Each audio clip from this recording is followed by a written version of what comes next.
Hi, I am Michael Gibson, a Director of Field Services at the Electrical Safety Office. And I'm Kirsty McLean, Manager of Electrical Safety Policy. Today's webinar is to chat through some of the new legislative requirements for persons conducting a business or undertaking, otherwise known as PCBUs, and workers carrying out work in or otherwise entering the roof space of a domestic building. I would like to start today by respectfully acknowledging the traditional owners on the land in which we meet today.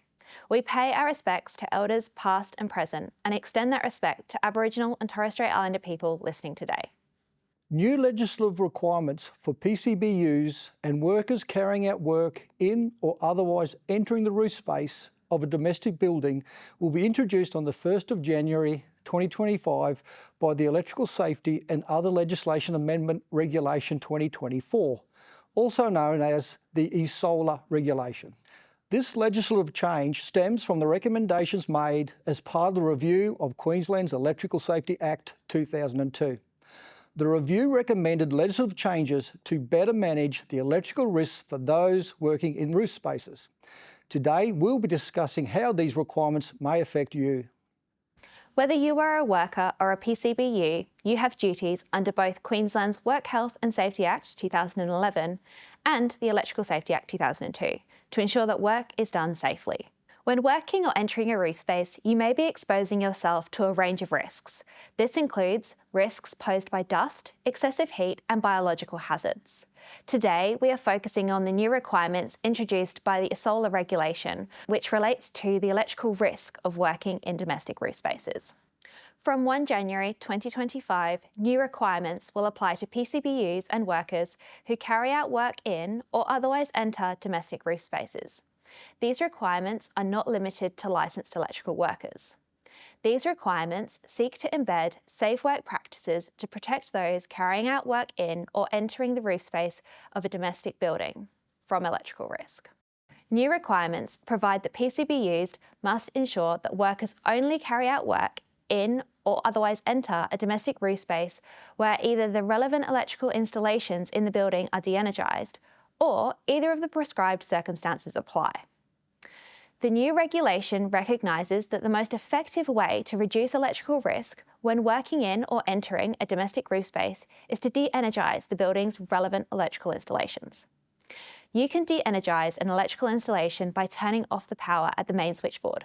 You don't need to be an electrician in order to turn the power off. Where a prescribed circumstance applies, you must comply with additional safety requirements.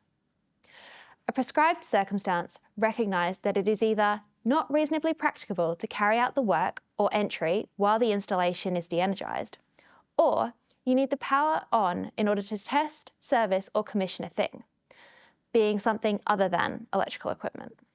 It may not be reasonably practicable to carry out the work or entry while the electrical installation is de-energised because there is a solar panel installed on the roof with an energised supply cable running through the roof. You may have discovered this because you saw a solar panel installed or you asked the homeowner if one was installed. Alternatively, you may need the power on in order to test, service or commission a thing, being something other than electrical equipment. This could include servicing an extra low voltage data cable. These requirements seek to embed existing industry practice and regulator expectations to provide a safer work environment for Queenslanders.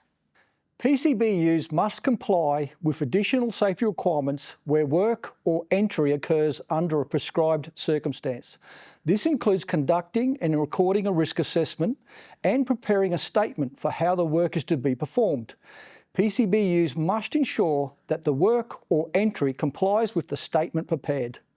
A statement must identify the work or entry, specify the hazards and associated risk, describe the measures which are going to be implemented and describe how the measures are going to be implemented, monitored and reviewed. Despite a prescribed circumstance applying, a measure to appropriately address the risk may include partial de-energising the electrical installation, meaning turning the power off. PCBUs are required to keep a copy of the risk assessment for 28 days after the work or entry and the statement until the work or entry is completed. If there is a serious electrical incident or dangerous electrical event relevant to the work or entry, you are required to keep both the risk assessment and statement for 2 years. Our electrical safety inspectors may request to view your risk assessments and statements. You must comply with their request. Workers must also only carry out work in or otherwise enter a domestic roof space where either the relevant electrical installations in the building are de-energized or prescribed circumstances apply. What is the roof space of the building? Well, the roof space refers to the space immediately under the roof or the space between the roof and the ceiling, including the ceiling structure. The roof space does not refer to a habitable area such as a loft. A domestic building is referring to classes 1, 2 and 10A buildings from the Building Code of Australia. These classes capture houses, townhouses, row houses, apartments, boarding houses, guest houses and some hostels, sheds, carports and garages in Queensland. These requirements apply whether you fully enter the roof space, climb through the roof space or just insert a hand into the roof space. These new requirements also apply to you if you carry out work in or otherwise enter the roof space. This applies to all professions, whether it relates to pest control, insulation activities, roof and ceiling repair, or electrical work, including air conditioning repair. Any electrical work on or near energised electrical equipment is instead subject to the requirements for electrical work on or near energised electrical equipment. You may be working in or entering an isolated roof space. Where the roof space is isolated, you are only required to comply with the requirements to de-energise relevant electrical installations or recognise prescribed circumstances to the extent of the isolated roof space. In order to carry out work in or enter the roof space in these circumstances, all of the following must apply.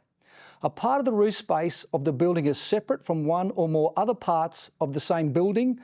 The isolated roof space cannot be accessed from any other part of the building's roof space, and the relevant electrical installation in the isolated roof space is capable of being de-energised in isolation from any other relevant electrical installation in the building. Situations where this is most likely to occur is in large mansions, apartment buildings and duplexes. Before changes commence on 1 January 2025, you should familiarise yourself with these new regulatory requirements.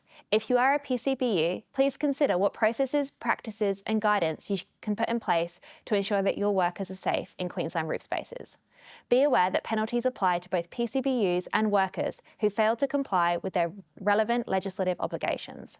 Please also refer to the links on this page to view existing content on how to meet your work health and safety duties, as well as existing videos, brochures and stickers through our Stay Safer Up There, Switch Off Down Here campaign. If you are a homeowner or a tenant, please comply with any request by a worker to turn the power off. You can take steps to prepare for turning the power off, such as ensuring your electronic devices are fully charged.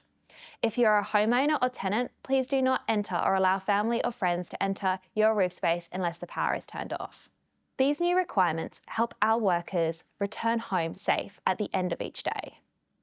To help you navigate these changes, we are preparing additional guidance. Please stay informed by visiting our WorkSafe Queensland and Electrical Safety Office websites.